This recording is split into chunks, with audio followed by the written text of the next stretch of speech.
Hi everybody, new video from Big Apple Pipes. I'm sure that if you are stumbling into this channel for the first time, or maybe you were subscribed, you might have seen that I haven't been active on this channel for the past few years, and the reason mainly is due to the fact that I also have another channel which is in Italian, my mother tongue, and since the channel is much bigger than this one, I have decided to focus on that one, especially because it was very time consuming to do always, every time, two videos, the first one in English, the first one in Italian, the second one in English, to post on different channels, and also in this channel, that never took off, so it always had, every video had very little views. So at a certain point I really didn't have the time anymore to just manage two channels, and I decided to just focus on one, which you can always follow because YouTube now has the tool, the capabilities, I'm missing the word, but you can turn on subtitles in any language you wish. So even if the video is in Italian, you can watch it with English subtitles. And some videos are pretty interesting. Anyway, just let's, without further ado, let's close this introduction, because the reason why we are here is that I had the chance to interview Per Jensen, the former head blender at MacBaren and Sutliff, and now we will see. And the reason why I wanted to interview him after 4 years from our last chat is that now we all know what is happening. STG acquired MacBaren, and that included also Sutliff, and they're shutting down pretty much anything. Just a few days ago, on January 2nd, we got the news about what is going to survive of the MacBaren group, and is very, very little. But before this news was released, I had the chance to speak with Per to get his view about the acquisition, to get some information about his experience, his past life, his previous life at MacBaren, what he thinks, just his opinion on the acquisition, but mostly about how this will affect the market, both for consumers and people involved in the pipe tobacco industry. So it's a very interesting point of view, a lot of information. Of course, at a certain point we started guessing about which blends would stay and which blend would leave. But again, this interview was recorded on December 30th, so before the official communication from Sutliff came out. Therefore, now we have the answers, but it was nice to have his point of view as his indication about what could be interesting for them to keep, just in terms of sales volume. That's it. It's gonna be over an hour, so you might want to get something to drink or to smoke and watch our chat. Just one little thing. I used, to speed up the work, I used AI to put subtitles on the video. I tried to fix some of the little mistakes, but if you can still see some typos, I'm sorry, but again, it's just for the sake of speeding up the work. Otherwise, it's very time consuming to add subtitles to a 1 hour long video, which I know that most of you will not need subtitles. Plus you have the automatic one from YouTube, but I want to add them anyway. That's pretty much it. I hope you enjoyed the video. Please feel free to leave your comments and questions. I will also share the link to this video with Per, so you can also read your comments and eventually answer you. And I hope you find it useful. Again, I think there are many little gems and very interesting insights. But again, I just want to point out that he was not involved at all in the acquisition. He left Mac Baren 3 years ago. But it's still, I think, interesting to get the perspective from a person that have been working in the pipe tobacco industry, not just the tobacco industry, the pipe tobacco industry, for the past almost 30 years of his life. So for sure he's very knowledgeable about so many things and dynamics that we consumers just cannot even imagine. That's it. No more talking. Enjoy. So, hi Per. It's so great to have you here. I'm so happy. I want to thank you a lot for your availability to be here with me to have a nice chat about tobacco once again. Hi, Claudio, and I'm glad to be back. So I think the last time we talked was during the pandemic. Yes, actually, it's exactly where I wanted to start, because when we talked, it was 2020. It was 4 years ago, and it was a completely different world, right? Yes. We were under COVID, so I was in the lockdown at home. I was still living in the United States. I just moved back to Italy. You were working for Mac Baren. Henrik Halberg was still alive. Yep.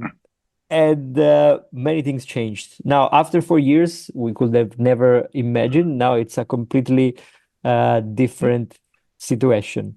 It's a completely new world. Yes, the HH line was not yet arrived into the Italian market. That's where we were also talking about, and then it arrived. So completely different world in just 4 years. So let's start from the basics, and it is, how are you doing after 4 years? I'm doing fine. I'm doing fine now. No. Oh, now what do you mean? You haven't been? No, after I well, to put it correctly, I didn't leave Mac Baren. I got fired. Okay. Some 3 years ago now. Yeah. Yeah. Then I had 6 months where I just was supposed to sit on my hands and say nothing. Oh. Part of the agreement, but they didn't need a pipe tobacco guy anymore. Okay. They were getting very much involved in these chewing bags. The what? The say it again. Oh, the snus? The chewing bags. Yeah. Okay. So the snus for the Sweden one, the Swedish one. Yeah. So they bought machinery to produce these pouches. And the new is that you're not using tobacco anymore, but you're using some white wheat powder and add nicotine. And they thought that was going to make the big difference. I see. Interesting. Yeah, and it was after Henrik Halberg got a little bit of the, initial excitement about these chewing bags. And then he died. I see.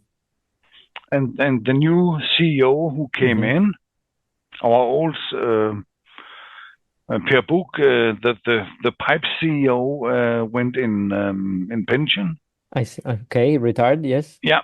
So we got a new one, and his idea was that Mac Baren have to be a corporate. And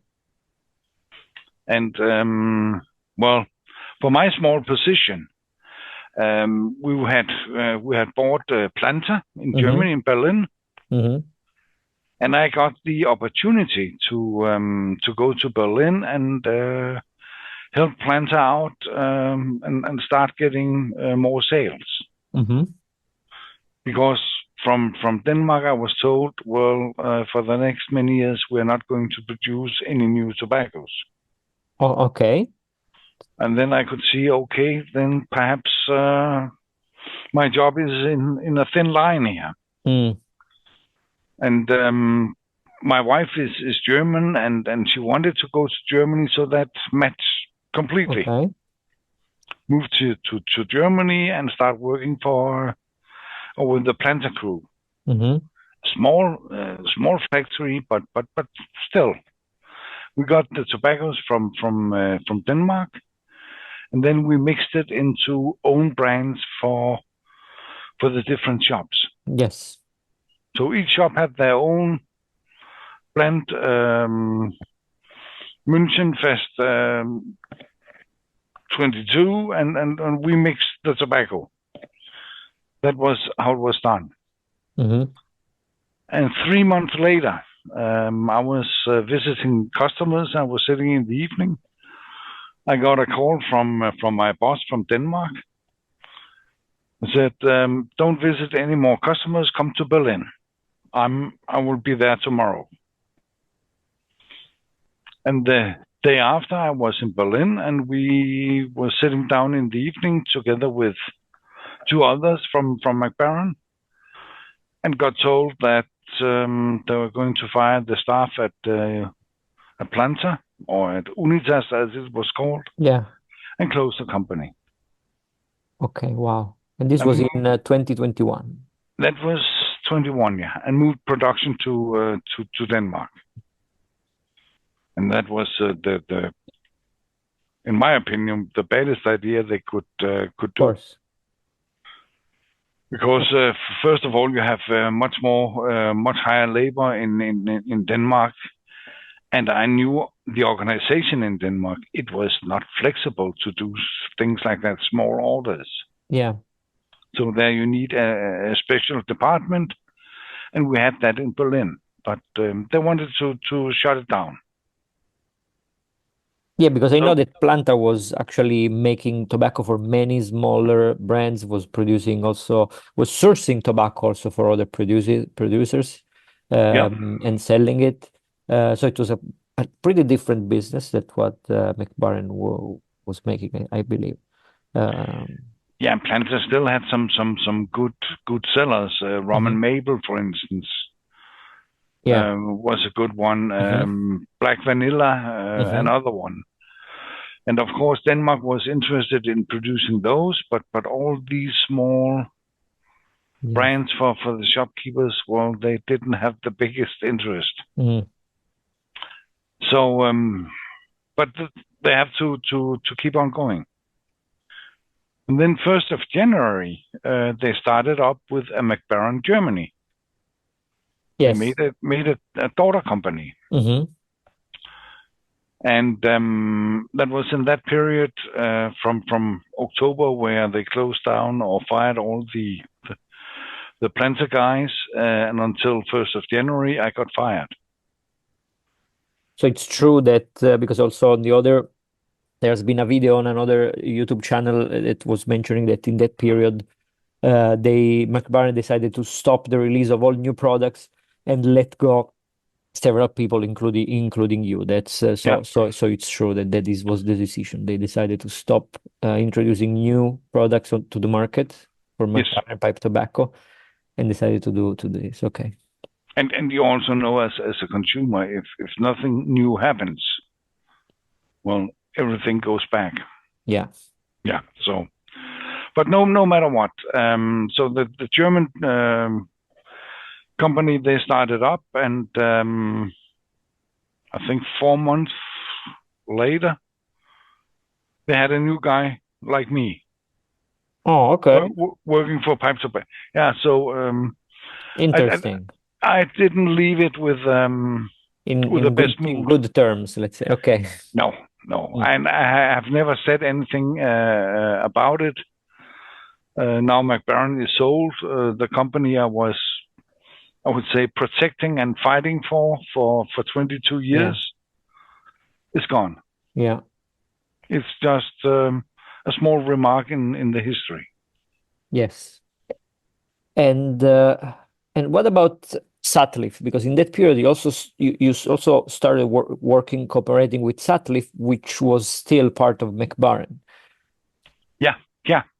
So that was more Jeremy McKenna, the managing director, CEO. He was in great need of a blender because he didn't have one. Oh, unbelievable. They made so many blends. Okay. Yeah, but he then invited me over and said, can you come over and make some new blends? And I made 6 new ones, and that was Birds of a Feather. Yes. I smoked several of them. Yeah, and for the next the next 6 I made was for pipe force. Yes. And then I said, why do it like this? The pipe force marketing scheme, I didn't quite like it. You mean the pins or the limited release? No, I mean the design and the idea behind it. Okay. You're not a Star Wars fan? I am a very big Star Wars fan. Me too. But putting an octopus on the front was not my idea of good marketing. Yeah, me too. I didn't like the graphics a lot. Yes. No. Yeah.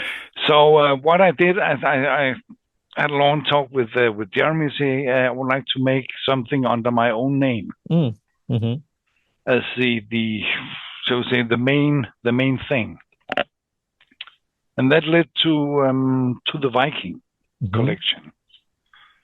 I have one here. You can.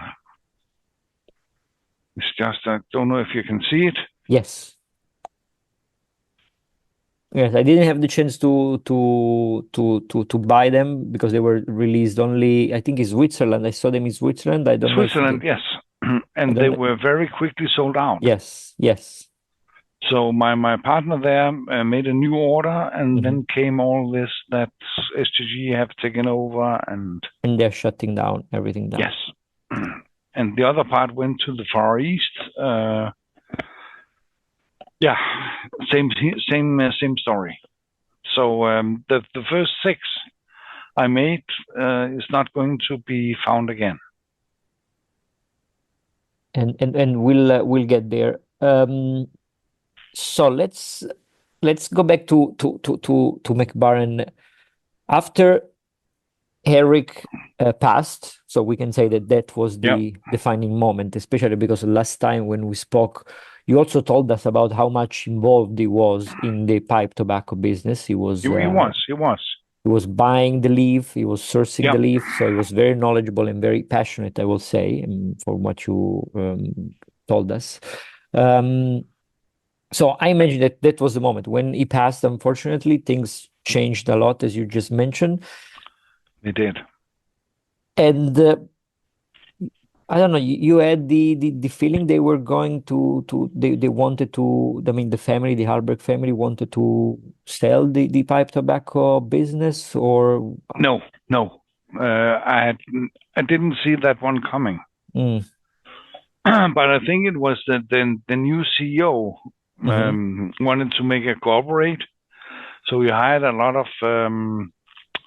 And was he also another member of the Halberg family? Was he? Yes, he Frederick was. Frederick Halberg, yes. And he was coming from a totally different industry for what I could have seen. Pharmaceutical, exactly. Yeah. I looked online and I found that he was working for a big pharmaceutical company. Exactly. So he arrived to Mac Baren and he decided to make a corporation, but a corporation to keep doing tobacco or something else? Because to do something else. Oh, okay. So he wanted to change business, essentially. Yes, because for him, he has no relationship with tobacco. He was a non-smoker. Oh.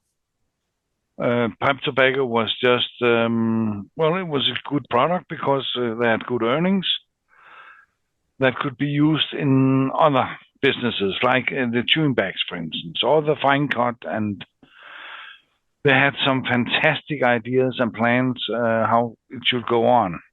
So they really wanted to, so not even cigars or cannabis, just snus, the Swedish snus. Snus was going to be the new miracle. Very interesting. And from the beginning on, I even told my boss, I said, if it's that easy, why hasn't some of the big guys done it? Yeah. Why do we think a small newcomer with no experience can go into this market and then grab a big part of it? Yeah, indeed. And I didn't really get an answer. But they believed so hard in it, and it ended up with a big minus. Yeah. And I think that was where Henrik's sister, who had the rest of the shares, got nervous. I see. And wanted to sell the pipe tobacco and the chew bags and that the whole story, to sell that, to get rid of it. They could have changed manager. Yeah, but it's the only explanation I can give. No, and it's also because, it's not easy to run a family business. It's relative, so it's involved in some ways. So it is true that they had a minus. Also, that video was saying that they had a big financial loss for the first time in many years. Yeah. And therefore they got nervous and decided to just cut the business loose.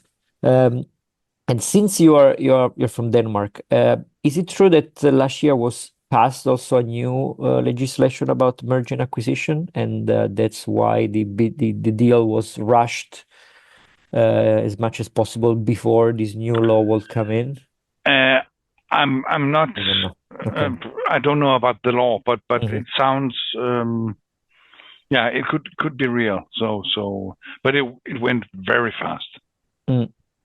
Because extremely fast. Yeah, because this video claims that there was a new law in Denmark that was starting to be that went into effect on July 1st, 2024. That would have required that such merger and acquisition will be approved by the parliament.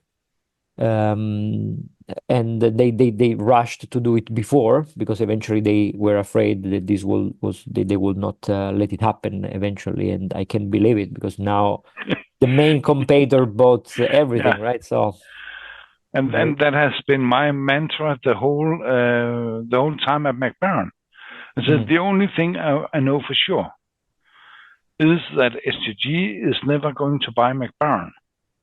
Yeah, because they're getting too big, and then we start talking about monopoly. Exactly. I also talk about monopoly. Also, I did a video also in which I did my own view, and I also talked about monopoly, because that's what is going to happen, and not only in Denmark, because now the size is so big for pipe tobacco, at least, that it's almost a monopoly in Europe as well, for sure. Yeah. And worldwide, it's a big share of pipe tobacco now. So yeah, I think between STG and Mac Baren, they have 80+% of the market. Wow. Think about who's left, who's independent. Yeah, no, I know, and who is independent is pretty small. I mean, maybe the biggest one is Kopp in Germany. Who is buying his tobacco from? Oh, really? Is sourcing the tobacco from STG or from MacBaren? I didn't say that. Yeah, okay, okay. I don't want you to say. You're not far away. Okay, wow. Okay, I didn't know that this was the source. I thought they were big enough to source their own tobacco independently. And then, of course, now in the United States, we only have Cornell Diehl left, right? Yep. Because the Sutliff was the other main producer. And you have Samuel Garwith, which is small. You have Germain's, which is super small. Super small. You have Dan Tobacco, which is, I don't know in which situation they are, which is pretty small as well. It's a small company as well. Yeah. And you have Gadora tobacco in Turkey that is coming out now, and I hope they do very well. And that's it. Yeah. That is what is left. Yes. And of those, exactly as we just mentioned, they are almost all very small. Yeah. So what can they do? Yeah. I can say the only thing the consumer can do, if they want to support them, that is to buy their products from those other brands. Absolutely. Yeah. Because the rest of it is belonging to STG. It's unbelievable. It is unbelievable. I would use a stronger word. I would say I'm terrified when I'm thinking about it. Absolutely. I am as well. That's also what I tried to communicate to the people on my channel, because the impact is going to be huge, in my opinion. So I told everybody, if you like something from Mac Baren, if you like the HH, just buy, stock up now, because in the best case scenario, they will be different. Worst case scenario, They will be gone in less than a year from now. Yeah. So this is the situation which we are in. Also, I believe that I mean, that's what they're doing now. For what we know, they took a few months, 4 months, to look at the books, look at the sales data, whatever, and now they made a decision about what to keep and what to discontinue. They decided to shut down completely Sutliff. Yep. So I also wanted to ask you what's going to happen now to your line, if you will be looking for another manufacturer for the biking, or also for the one you were making a beautiful Per Jensen for blenders. Yep. As well, line. So I also want to know if you have plans to look for alternative for that. And also for Mac Baren, they are shutting down the factories, the Mac Baren factories. So also people, the workers will be affected. And they will consolidate everything into the STG factories that are already running. So, and they will, I guess, take the most successful blends of the MacBaren portfolio, MacBaren and Sutliff portfolio, and they will cut everything that was pretty small, and they will keep what was most successful, I guess. I watched. Yeah, go ahead. No, it's my thinking too. So, but that is the theory. We're just talking about economics, merger and acquisition manual. That is what usually you do as a company that buy another company.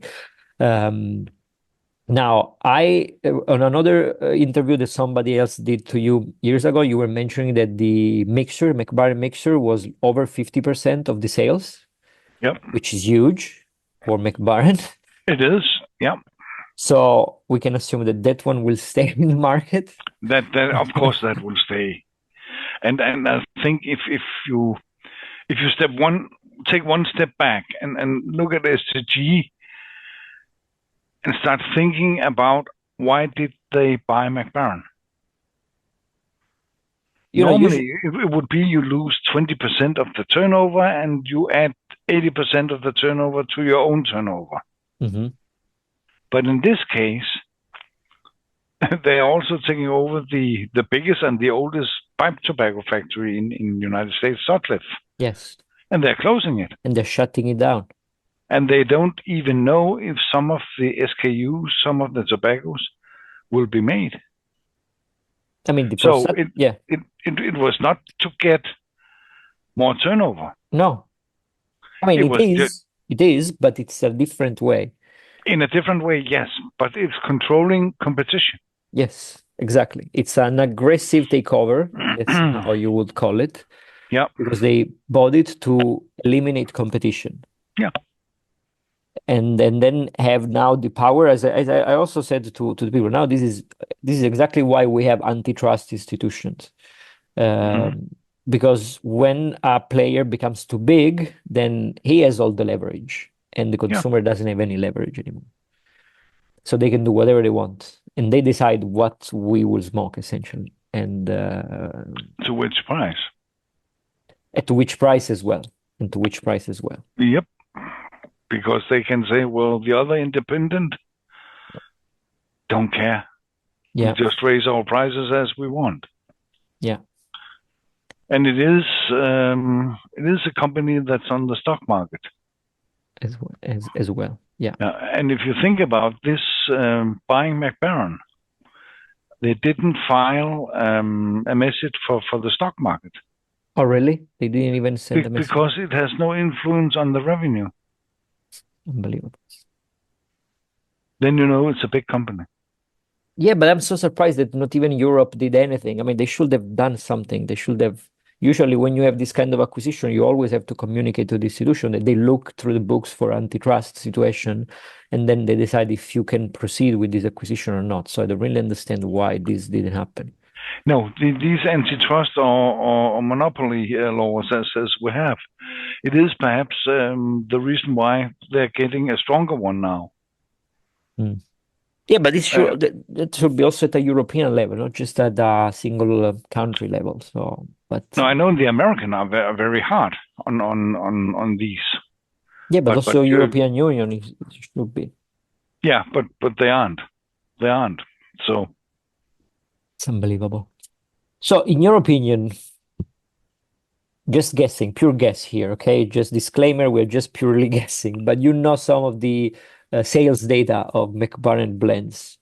Yep. Would you be able to guess something that probably might disappear? I think over the next couple of years, all we will see will be round about 10 tobaccos existing as MacBaren. And I don't think VHH will be among those. They don't want to make specialities. Yeah. Yeah, I was imagining that. I just stocked up on a few HH over the past couple of weeks. Yeah, but think about you have a factory and suddenly you can fill it with all good sellers. What do? You cut all the small away, all the specialities that are taking too much time. Yes. And then that is too bad because one thing is also sure, nothing new will come. No, not from that direction, at least. Absolutely, that's true. That's true. Yeah, because so that's up to the independents to create something new. Yeah, that was also another thing of the rumors that they didn't confirm or deny about the fact that they want to reduce the SKUs that they produce. So they want to make sure that 80% of the SKU they produce make 99% of the profit, while now is like 52% of the SKU make 99%. So that means you have a big chunk of blends that you only do for specialties because of you want to cover the market and you want to offer something different. But this means a big reduction and you just want to go with whatever makes you a lot of profit now and not going. Do you think the natural one, like the Caporal, the Scaferlati, will survive? Was it successful enough? Sorry, which one? The Scaferlati, the Caporal, the French one. Yeah. That was a very big brand. Oh, really? Very nice. Big. Yes. Nice. Good to know because also in Italy was it's very appreciated. It's inexpensive. It's tasty. And a lot of the French brands had good volumes. Oh, nice. Good to know. Very good. And then, of course, Imperial made the corporate strategy for new products. So we have a good seller here. Let's make something more or less like it and give it another name. I see. And you don't make anything new that way. But that was how they went along. Also with the Amphora family. Yeah.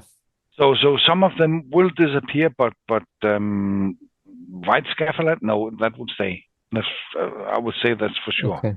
Good. And what about the Amphora? I mean, I'm sure that some of them were successful.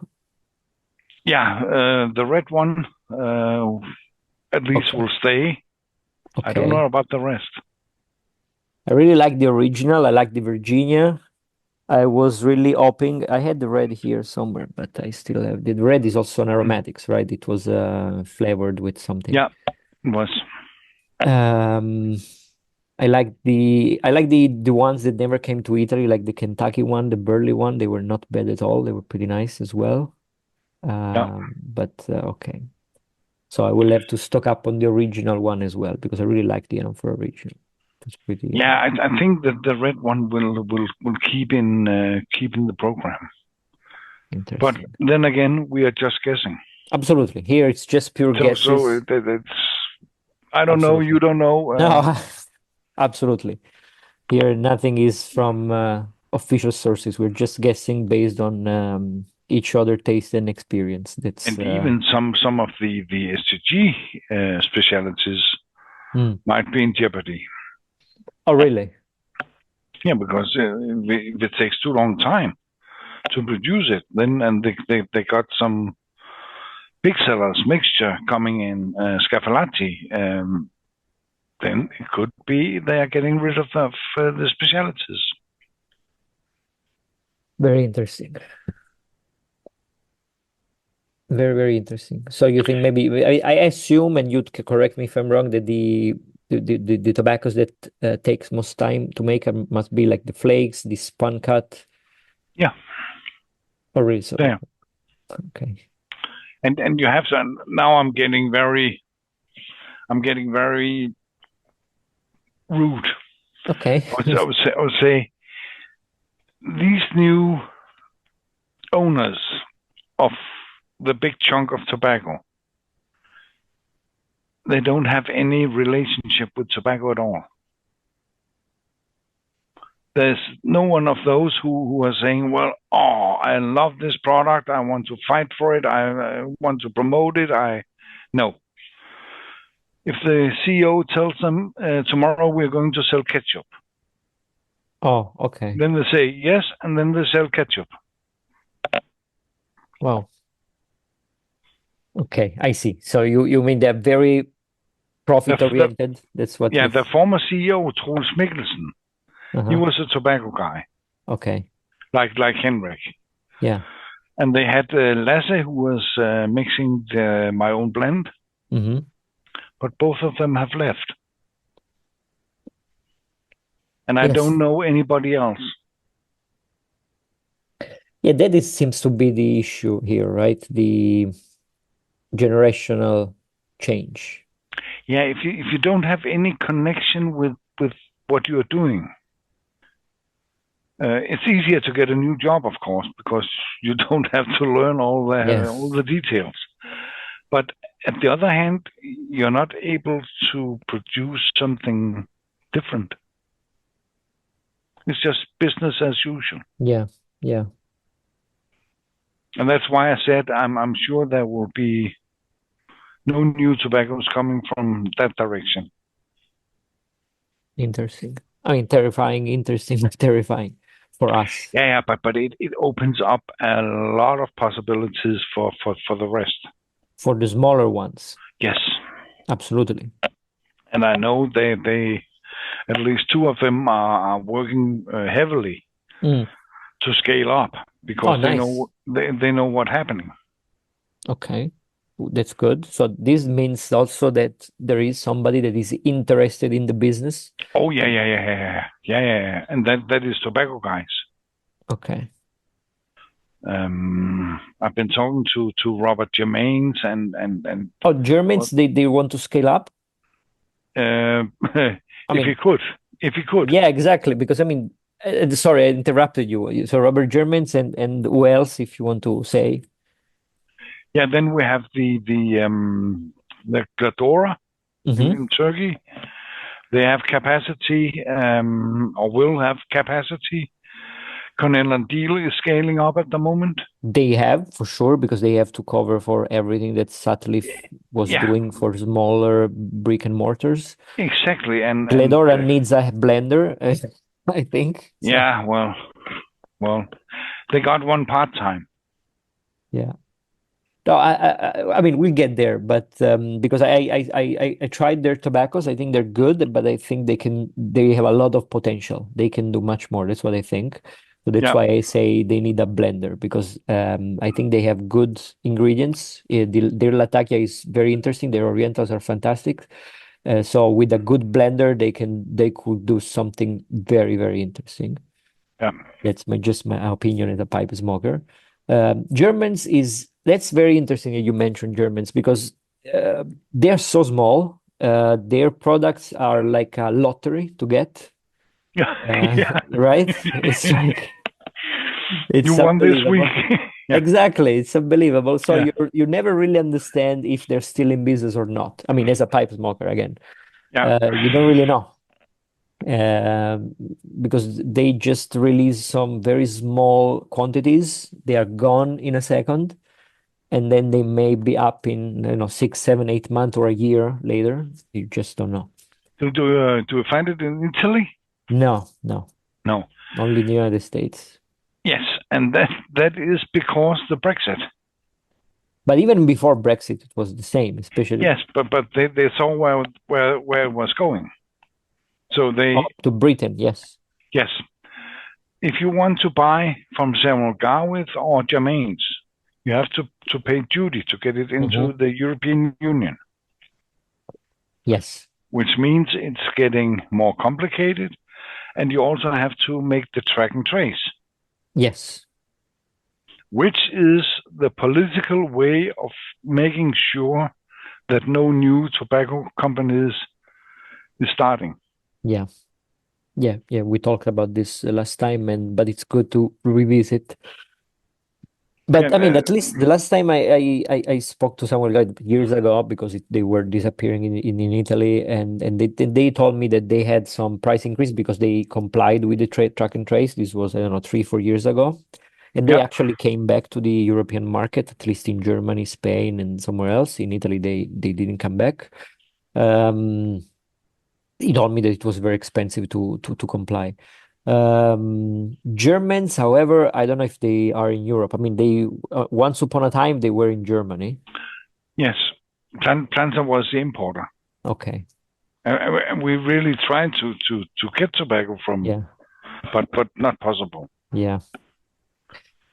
So, but they have been concentrated on United States and partly Far East. Yeah. And left Europe behind. Yeah, because I mean, in the United States, they produce also the Esoterica line, which also goes super fast. So I'm sure that if they can wrap up the scale, they can make more. They could also sell more of that very easily. But in general, they have a very high reputation. So their tobaccos are very sought after. So I really hope they can make more.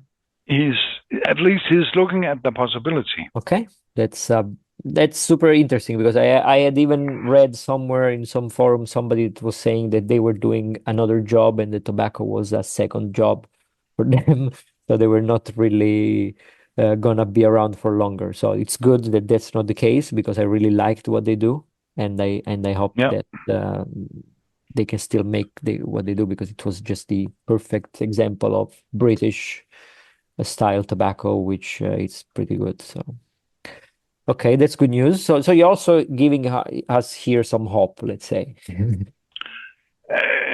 I would say there's a lot of hope to get, because it could be that these 5 independents are small, but they still got potential. Yes. And they got potential to make something out of this world. Very different from what we see today. Yeah, we just mentioned Gadora, which I think is already making something different, and they can only make more. They can make more, and it will come. Nice. That's for sure. Good. I also saw that they started working with Kopp for distribution in Europe. I think I read somewhere. Which is good. And I also think Kopp is working pretty well nowadays. I think that was a successful generational transition. Because they have, there was a lot of problems getting rid of the Koolhaas sons, but it's done now, and but it seems that the current management is very interested and eager in doing more things. They started importing the American tobacco, the Cornell Diehl and GLPs in Germany. They made possible to get back the Gawith, the Samuel Gawith and Gawith Hoggart. They want to bring the Gadora. They're working, of course, on their own products. So it seems that they really want to do pipe tobacco. Yeah, because in Europe, there's a big hole. Yeah. You have STG, and then you have nothing. Nothing. Okay. Except for the small quantity that Dan Tobacco can produce. Which is a pity, because also they're good. So I would... The rest of the companies are outside Europe. Yeah. Yeah, but also if you think about Cornell Diehl, I mean, United States, if you think about it, it's crazy, because United States is the continent where, tobacco was found. Yes. They had the tradition. Sutliff was in Virginia. Virginia, just the name tell you already, the name of the state tell you everything, right? And now they only have Cornell Diehl. It's unbelievable. I mean, we lost Lane, we lost Sutliff, we lost the Daughters and Ryan, we lost so much. McClellan before that. So and if you think about how Lane disappeared. Yeah, I know. Production was taken to Denmark, and factory was closed. The same thing happens now with Sutliff. They had what was it, 1 or 3,000 SKUs? They had nine. I think it was 1,000 or something like that. I think 1,000. Yes. And I can tell you, a lot of shops is going to be inflicted. Yeah, because all the brick and mortar store in the United States, they had their own blend, and they were all made by Sutliff. But then we also have Seattle Pipe Club was made by Sutliff. Yep. The Pertenom was made by Sutliff. Missouri Immersion was made by Sutliff. I think some Peretti was sourced by on Sutliff as well, I believe. So plus Sutliff entirely its own blend. So and especially all these house blends where they bought tobacco from Lane, they bought from Sutliff, and then they mix it together. Yeah, they're going to be inflicted. So it's not over. No, yeah, no, it's not over. It's not over by far. I really hope that Cornell and Diehl can do it. I think also in that case we have a management that is very interested in the pipe tobacco, in the pipe world as well. You know, they also own Peterson, they own smoking pipes. So definitely there is interest there to do more, but it's not easy to do so much. It's also a big investment, big exposure, takes time. So I think the big problem is time. From they got the message until they should be ready with actually a whole new factory. Oh, really? That was only 4 to 5 months.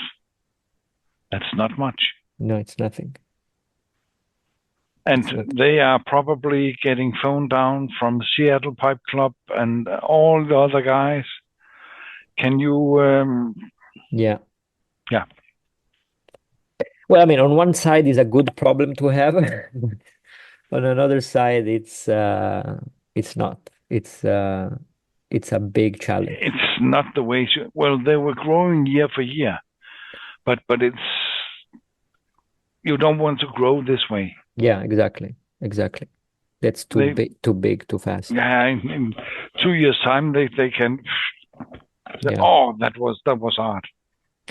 Yeah, because you have to do a lot of investment, so it's a lot of cash, a lot of liquidity that you have to get out of your hands, and then you have to make sure that it works. But they got the right people. No, for sure. I mean, I think they're very capable. Sykes is super capable. Jeremy Reeves is a great blender. So definitely they have the right team, but it's still a big effort for any company. Would be a big constraint to just do this jump all of a sudden. It is. Oh.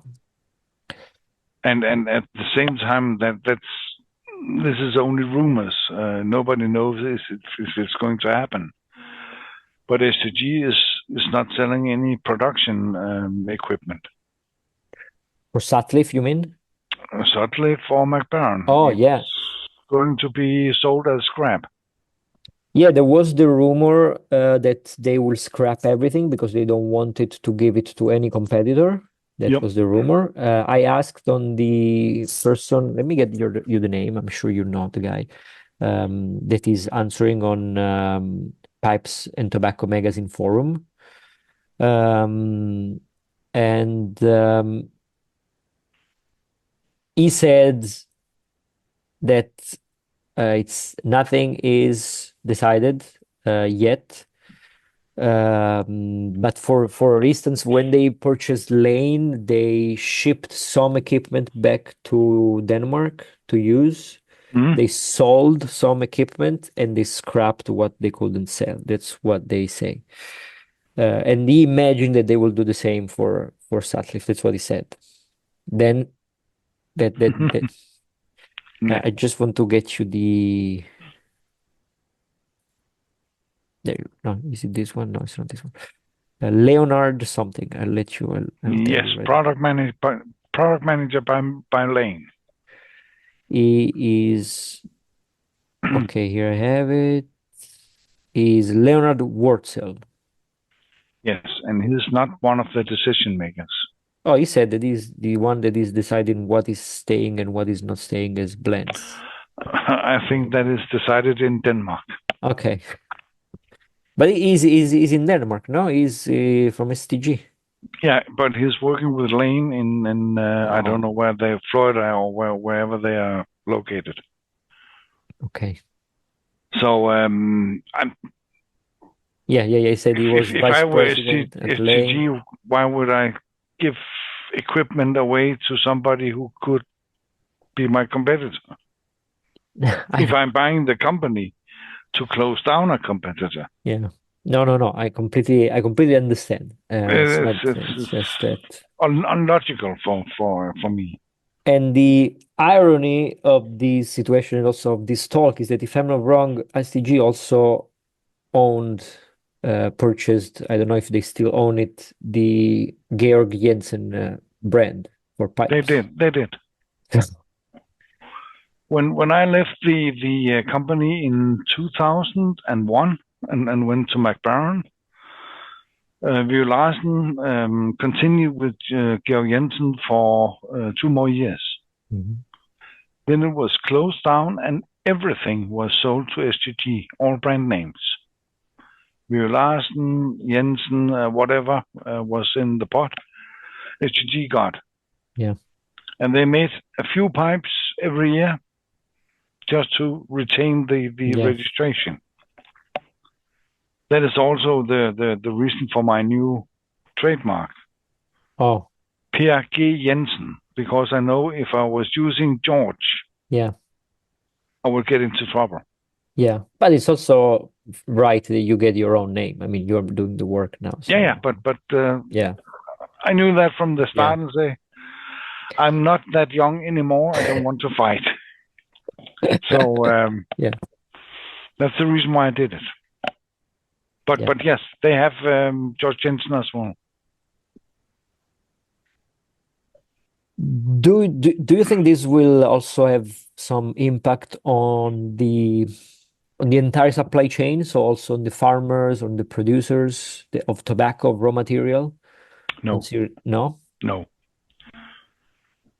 STG will just be another big customer.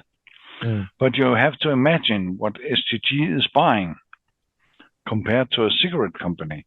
Yeah. Yeah, it's small. It's very small. Yeah, but I think that, for instance, now before you had Mac Baren, you had STG, 2 big players, right? And they were also always purchasing from farmers, right? But they're still competing, right? There were 2 big entities competing for the leaf, right? Now you have just one big, and in theory they could say, okay, yes, but now I get everything, so now I make the price. Or that could be, yeah. Or, for instance, Mac Baren was buying a certain Oriental that STG don't use it. And now they have everything, and STG says, you know what? We will use the Oriental we have. We will not buy another Oriental. So we don't want it. Yeah, there will be changes. So that's for sure. So it might impact also farmers that do make specialties or kind of this kind of pipe tobacco leaf that is not cigarette leaf in any case. Yeah, well, the farmers, the argument saying to STG, well, we have another company coming in next week that doesn't exist anymore. Yeah. So you can sell to STG or you don't. Yeah. But maybe, they say, you know what, I will stop making tobacco from next year. I will harvest soy instead. No, then we make a tobacco factory. Yeah, maybe. Yeah. Maybe. Do you believe that these smaller players that you mentioned, and you also hinted that some of them are buying leaf already from STG, they will start sourcing their own leaf from? Yes. I'm very sure of it. Okay. Because they can also see where they ended up. Okay. Good. And it's not a good situation for them. Yeah. Agree. Think about, you have to go to bed every night and you don't know if it's tomorrow. Yeah. is a day where STG calls and say, well, we are not going to supply that and that anymore. Yeah, and then you just cannot do anything. And your 14 blends, you have to change. Yes. Or you have to stop production for a while. Or stop production if it's yeah. It's I don't want to be in that situation. Yeah. Do you think that STG or any of those smaller might be also at risk, let's say, of being acquired by STG? Considering now they have 80%, what if tomorrow they call Samuel Gowit and say, you know what, how much you want to become STG? Just say, is that for the sake of the argument, considering now how big they are? I would say if we start with Gadora, I don't know them that well, but I don't think so.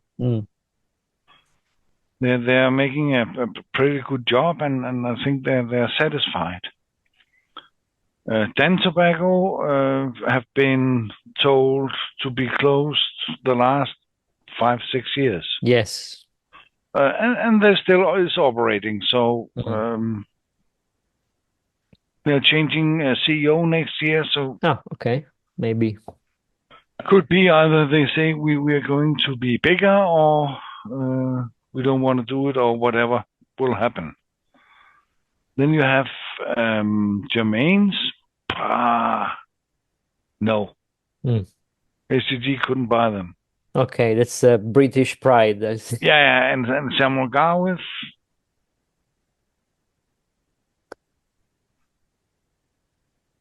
Why should they? It's flake.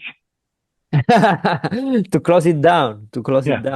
Yeah, to close it down. But, and I'm sure Cornell Diehl they cannot buy. Yeah, they're big enough. I hope. Yeah. They have smoking pipes as a retail. It belongs to the same company, so they're generating a ton of cash.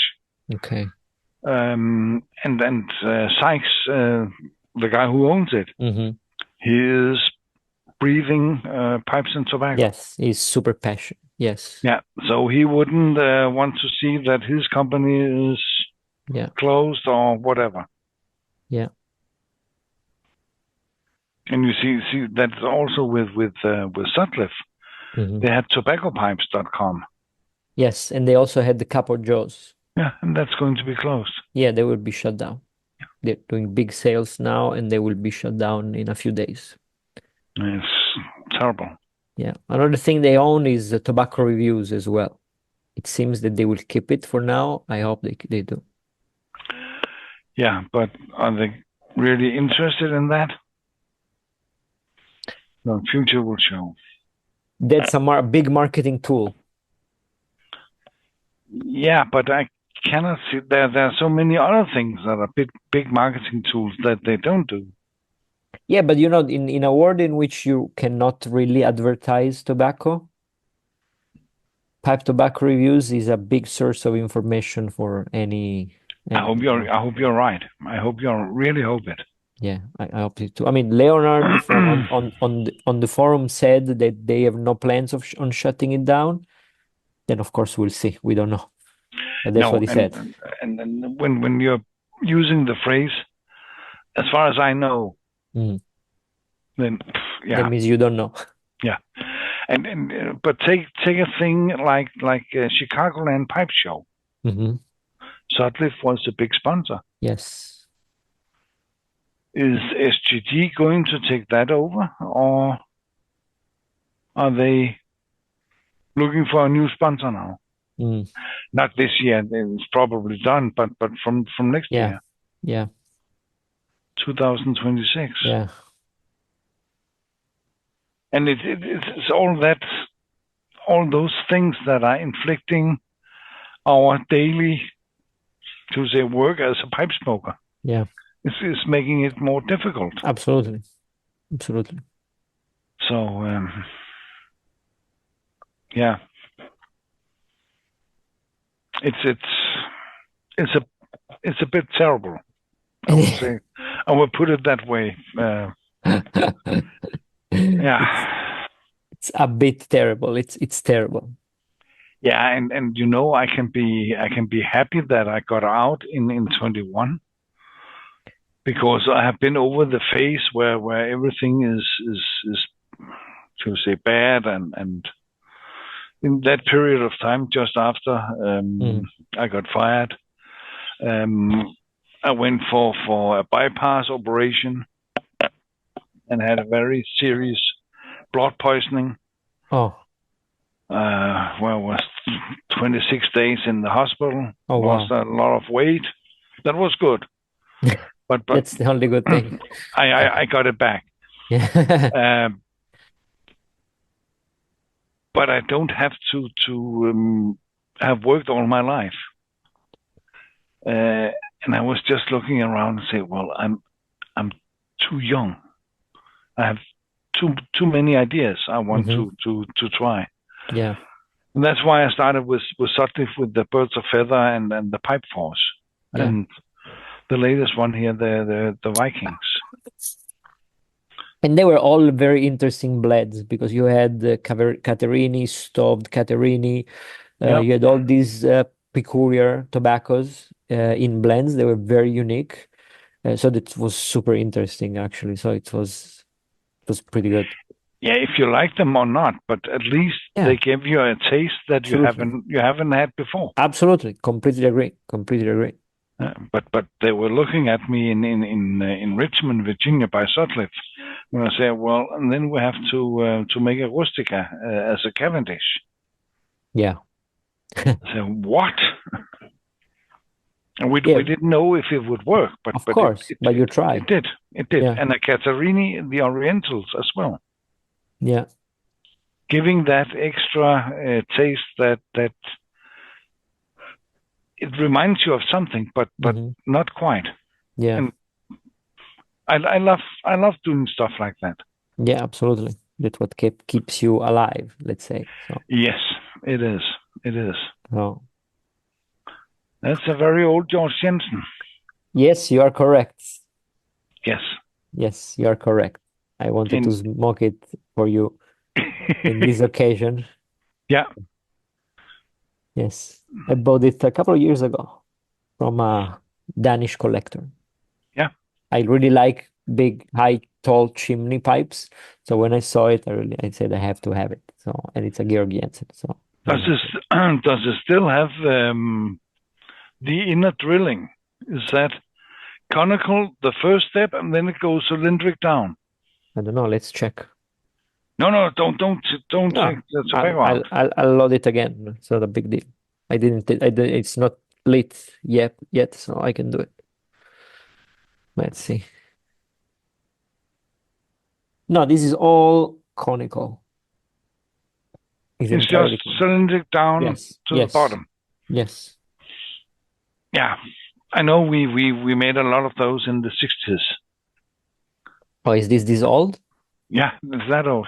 It's marked Rebuild. Rebuild, yes. Rebuild was a quality name from the 60s. Deluxe handcut. Yeah, that's what it is. And we have there one. Is a G here. Yeah, GJ. Yeah. Yeah, GJ. Yes. And we have one that is bigger, and that has that conical at the top, and then it goes cylindric down. That's super interesting. I would love to have that. That's very useful. Yeah, because you have a big surface to lit, and then it narrows down into a smaller one, and then it goes from itself. Yes. Could be it comes. I have it up here in my cupboard. I have the old pipes that was used to when you have to change the shape on the machines. Oh, I see. Then you put this in and you form the knife like the model. And I have those we used for that. Nice. So you kept some samples and some. Yeah. Let's see if I'm going to do something about it. Okay, why not? Yeah, why not? And so are you working on? Are you still working in the tobacco industry? Are you working for with some other companies? Yes. I am. And let's not keep this in the dark anymore. Okay. February, I expect I'm coming out with 2 new flakes from Gadora. Nice. Oh, beautiful. So you're working with Gadora. Nice. Yes. That's I great. was there, and I was. Oh, so you are the part-time blend. That's why I said it. I'm so happy to hear, because that's why when we were talking, I was thinking I think Per would make great with them, because I know I don't know them, I never talked with them, but other people that did told me that they really want to do more. They're really passionate. They want to do. So, and I see, as I mentioned, I think they have a lot of potential. So that's super interesting. Nice. Yeah, They will come on the German market or Turkish at the beginning, and no, they will go to Switzerland and Far East again. Okay, at least to start with, because I already established that. Okay. But I hope to come to Europe as well. Nice. Will there be, I don't know if you want to give any anticipation about the kind of tobaccos that they will be, the blend? They will be just plain Virginia, or? No, because I'm sticking to Turkish tobacco. Okay. And what I found was they're not strong in Virginias. I agree. So I decided to leave those out. So I'm working with the Yolanda, which is the Turkish Oriental. Oriental, yes, from the big plains in the mountains, and Izmir. Also, it's gonna be a pure Oriental flake. Yes, and then balanced with burley. Ah, interesting. A Turkish burley, and the other one is Yolanda and this 90-day smoked Latakia. The Turkish Latakia, which I find very different, smooth. Very smooth, very sweet. It's even sweet. So those two will come. Nice.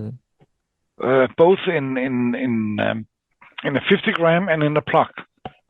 Oh, in a plug? Yeah. So sorry, you said the second is going to be Latakia and Oriental? Yeah, Yolanda, and again, I'm using just a bit of burley to balance it. Otherwise, it's getting too sour. But what about the Virginia? This is just about a different topic. But wouldn't it be any way to make it a little better than stoving it? I was talking to when I visit them.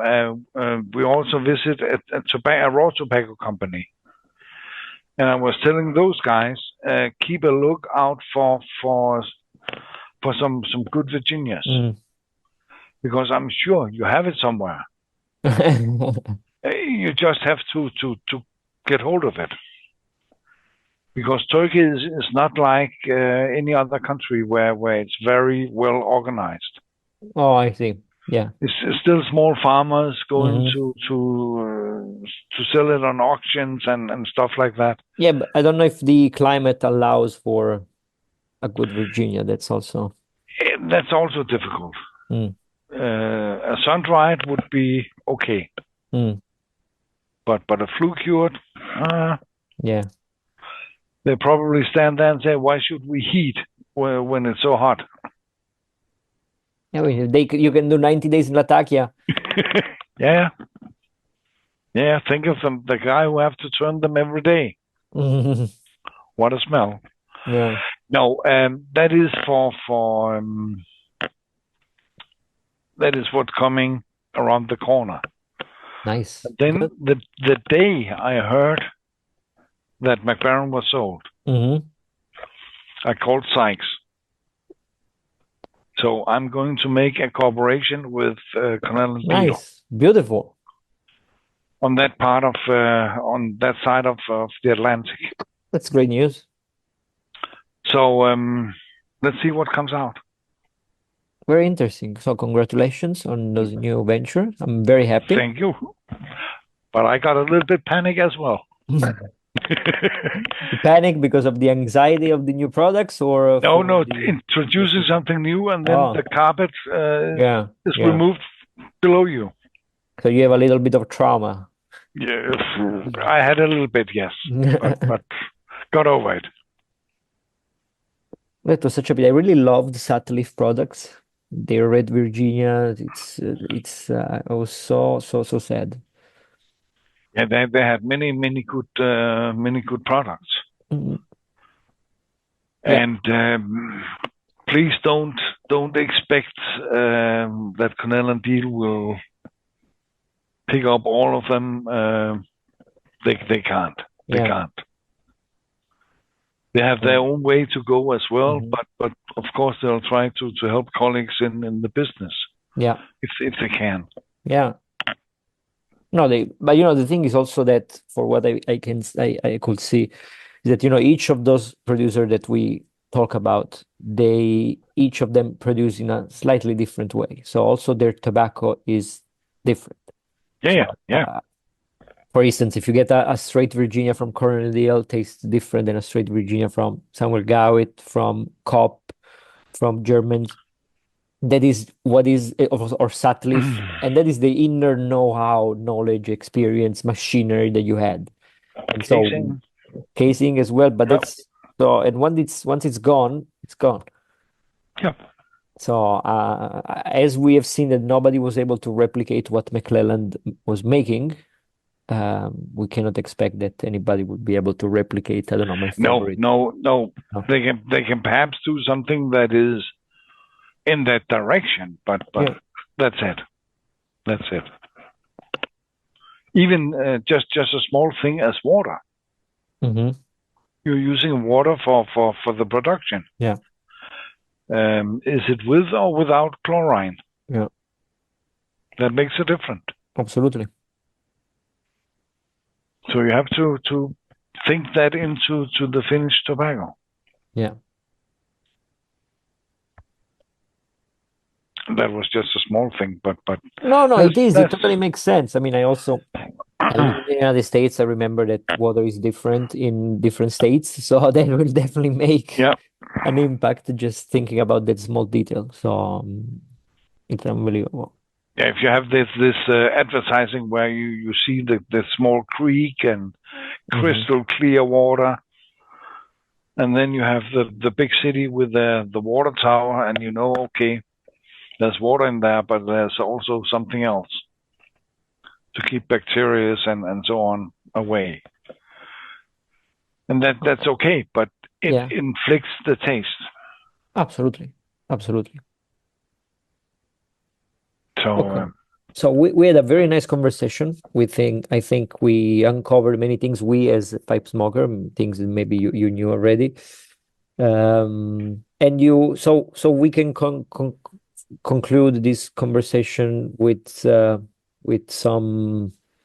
that is worrying, something that is hope that we've seen. So it seems that not everything seems to be lost, but there is hope because there are still passionate people in the business that see the opportunity that arises. Yes. Now we will only have to see what's gonna play out. Now, of course, I am talking from a unlucky market because Italian market is not as lucky as the American one, but even just the German. So it's hyper regulated. It's so difficult to get new products to the market, and prices are super regulated. So for us in Italy, it's not gonna be very easy or something positive will come out of this. But even the fact that we might see things prosper in Switzerland, Germany, Spain, it still gives a hope to travel and you still go on a holiday sometimes. Exactly.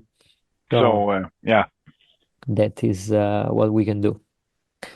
We'll see, because now STG will have essentially, if I think about Italy, they will be making almost everything because we had a lot of MacBaren tobaccos, we have a lot of STG tobaccos, and then we have the Germans, we have Kopp, tobaccos. We don't have anything from DTM. We don't have the Samuel Gowit anymore. We don't have the Americans. So that's pretty much it. So there is some rumors that Gadora might come, and I really hope so. But still, that's a big if. So Otherwise, I know another flake, Turkish flake, that will come at a certain time. I hope so. Something. No. Anyway, I mean, I don't have any other questions, but I'm sure that yeah, then I will say let's keep in contact. Absolutely. And let's not wait 4 years for the next conversation. Absolutely. Yeah, I mean, we'll see. I think in 2025 we will see already a lot of changes. So for sure it's gonna be interesting to see what is gonna happen. And if Gadora this year managed to come to Italy in some ways, I don't know if they, since it's a new product anyway, if they can also bring your new flakes, that would be a great thing. In that case, we can definitely have a chat about those products that you created. But we can also just touch base every once in a while, and we can stay in touch, me and you, but talking about having these kind of conversations for the public. I think we can also have another one later on and see what will happen. Where we're right. Exactly. Where we're right or where we're wrong. Is it better or is it worse? That is the big question. Yes. Okay. Anyway. But okay, from my end, it was a pleasure to have this conversation. I can't thank you enough. We're in all corners and dusting off here and there, and yeah. Exactly. So thank you. And if there is anything else you want to add, I'm here for you. If you wanted to say something else, I'll leave you the space. Otherwise, we can also end here, and I can just be really, really thankful to have you here. Yeah. Thank you again. It was great to have all your insights, to have your information. We said here many things that were unknown. And just your time. So thank you a lot. Thank you, Per. I really can't thank you enough. And pleasure. Also, it was already great to have you on my channel once. So to have you twice, it's even a biggest honor. So thank you very much from just wait just wait for the third time. Okay, absolutely. It's gonna be even better. Maybe once we will be able also to meet in person. Yeah. So, I hope so. I'm planning on going to Cali at some time. So we will meet. If you come to Cali, I'll definitely be there. Not next year, but next year. Okay, 2026. I was asked to make a seminar there. Oh yes, that would be amazing. So probably in 2026. Great. That's also a big anticipation, because I'm always in touch with Jenny, the president of the Pipa Club Italia. Yeah. And I didn't know about that, but it's great that she's already working on the 2026 edition. Yeah, and I had to tell her this year that it was too close to all this buying and selling from STG, and also what I told you about my health. I didn't tell her. But I'm getting better and better. So also, it was recent. Sorry, I told you it was years ago. I'm so sorry. No. Sorry. I'm at the end of it, getting out of it. So I'm sorry to hear. I'm glad to see that you are fine and well now, and you're getting better. But I'm very sorry that you had to went through that. I'm not going to dance again. But okay. In any case, I couldn't dance anyhow, so that doesn't matter. No, 2026. I hope to be invited again in Cali. Absolutely. Yes. Okay. Then we'll meet in person. Absolutely. Actually, I should. I mean, now you're in Berlin. I've never been to Berlin, but if I will, I will. Give me a call. I will text you for sure, and we will have a smoke together. Yeah, we can always meet at a beer garden with a pipe and a big beer. Nice, beautiful. Yeah. Anyway, we do that, Claudio. Thank you again, Per. It's always a pleasure to talk with you and have your insights. And thanks. Okay, thank you very much. Okay. that was it. I hope you found it very interesting as I did and very useful. There could be the chance, if there is the interest and there are the questions, to do another interview in a few weeks or months, just to also have another chat about the pipe tobacco industry. Let me know, please, what you think. If you have any questions for Per, anything that was left maybe uncovered, and in general, if you like this type of content. Again, if you want, you can follow me on the other Italian channel. There are many cool things. Just recently I posted a very cool documentary about Breyer, but that's totally up to you. Let's see if I will have the time to also start posting again on this channel in the future. See you very soon. Keep your pipe alive or lit, and it's time to be very conscious with our purchasing behavior. That's it. Take care. Bye.